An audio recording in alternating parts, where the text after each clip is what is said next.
that still lingers in the air. And we have to be aware of that and aware of our actions. We have to be mindful as we walk through life. Now we are blessed with this information that has risen to the top of the pot. What do we do with it? Do we join them? Or do we ask them to join us? Do we run from the demon? Or do we seek to hunt the demon in the dark of night? Do we run from the invaders as they come up on their dark, black, satanic horses upon the hill? Or do we face them with a spirit, the divine human spirit that refuses to submit, the belief in spirit, in protection, in the idea that we are here to also recognize those spirits that died unjustly before us, that we are connected to those people karmically that have been justly murdered in the Middle East. As long as we remember that or are willing to believe in that, we can think outside the box and not succumb to a reality where there are no consequences for our actions, because there are. When I see those sad girls in the streets and the no direction, the feeling of where am I going, I understand they're upset because they don't have very much money in their hands. And we're in similar boats as well. I'm not mentioning any of my problems on the show tonight economically because it's not relevant, because we're all going through it. And what people have to stop doing is just thinking about themselves and what's happening to them. What we don't have enough people doing is going, wait a minute, what do you think Hawthorne's really going to look like in a year's time? You think all those boutique shops are still going to be open? You think everything's just going to be fine? You think you're always going to be able to go and have your PBRs, your 5 of them, and dance the night away, smoke the night away, watching the ball games, watching the latest popular, allegedly underground punk band that isn't really singing very much about revolution, but just a whole lot about being too drunk to you know what? The party that just never seems to die. And it can be cool. It can be hip. It can be slick. It can be hot to do things that a lot of other people out there don't want to do. To bring people together, to take risks, to break out of the prison, the psychological prison that says to thee, if I focus on something, it's going to happen to me. If I go and I say, you know what, we really need to take a look at this. This is out of control.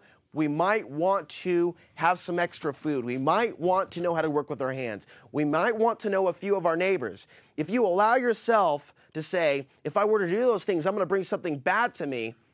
I mean, that is some weird, very weird understanding of how the universe works. And here's another thing. All this talk about Alex, you're talking about the end of the world. That is that person's inability to accept the fact that reality is constant change. We are constantly going through change. And that's what I'm here to present, this perspective that we're going to the end of an epoch or the beginning of a new one.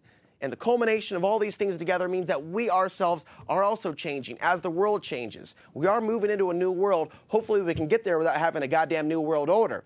In the meantime, this stuff's here for our evolution. And understand, like, all this stuff that we didn't know about before.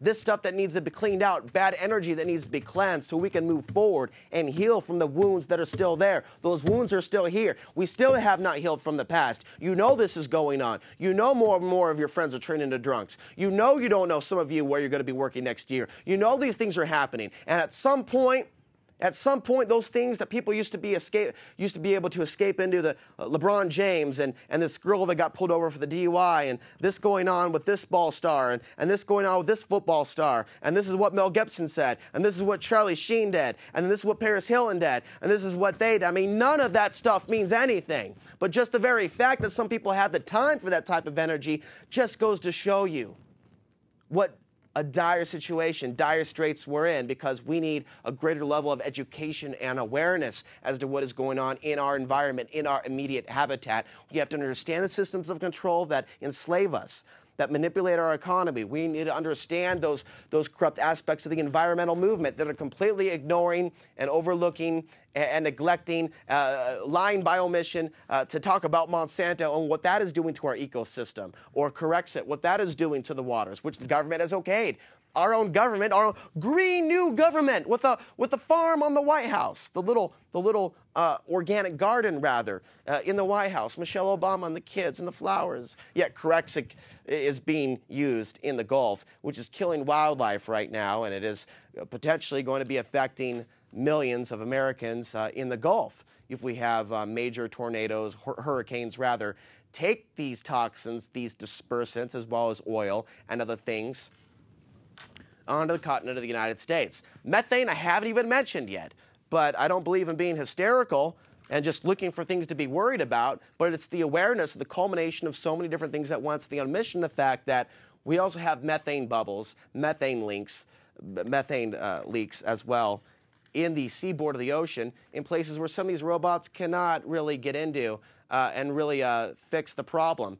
So a lot of people are very unrealistic about the task at hand with this cleanup. There's a lot of other information as well, which we went into last week about a lot of strange circumstances around the oil spill, the shares that were sold right before it took place. Goldman Sachs selling 44% of their shares. Bill, we're not going to have time to get to that video tonight. I don't think there's any more phone calls on hold, or you can let me know. We only have a 1-hour show here. We'll be next week here, same time, same channel, channel 23, Sundays at 6:30, and Bill's going to bring up the graphic for the other times that the show is seen. I want to mention these things as well. Let's show something positive here, Bill. I mean, we have the Pentagon officials tied to child pornography. We've got a woman escaping from attempted kidnapping. We have Gore faces new allegations of sexual misconduct at hotels. These are dirty headlines talking about dirty things that powerful men do. We no longer are debating whether we can trust these people or not. We can't trust Al Gore. We see how he conducts himself in his off time. It's good that we're aware of it, and I suggest you use this information to look a little bit more about the official view or theory of global warming, because we've been lied to for a very long time to create a global carbon tax. In the meantime, they'll continue to keep us dependent on oil. They'll continue to keep the Tesla-free energy technology, and they'll continue to go after people and imprison people that develop new technologies that the government says that they own. So hopefully this is waking a lot of women up and men up in the environmental movement, that we might need to learn about some of these people that claim that they're trying to help us in our environment. By the way, email me if you want to help out on the show or any other way. It is needed at this time. And, of course, there's ways you can find the YouTube channel to watch the show again, and, of course, the Facebook page. Women escapes from attempted kidnapping. The article could say woman kidnapped and raped. The article says she escaped because she was willing to fight back. There's some people too scared to fight back. That's a positive article. That's a victory. Just like that lawyer that fought the red light cameras and won. So now let's go to this one real quick before we end the show with one happy story. From seedlings to servings, 11-year-old grows tons of veggies for the homeless. Graphic 43. It all began in 3rd grade when Katie Staglino's 40-pound cabbage fed 275 homeless people. Now Katie's 6 gardens have produced over 4,000 pounds of vegetables to feed the needy. A former homeless mother of 2 says that she is showing that you can help other people no matter how young you are. I love the vegetables she brings. She's a well-spoken 11-year-old who juggles the life of a school child with that of a world changer.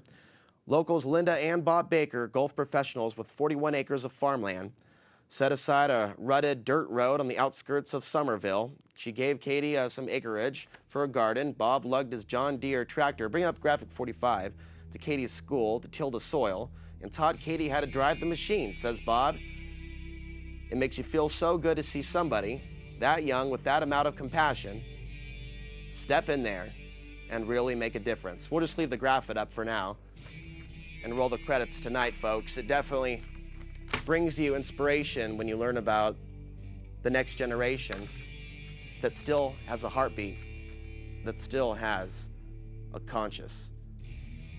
And it is an organic resistance, ladies and gentlemen, that is happening via nature. And this is one organic resistance that will not be sprayed and defeated. Good night.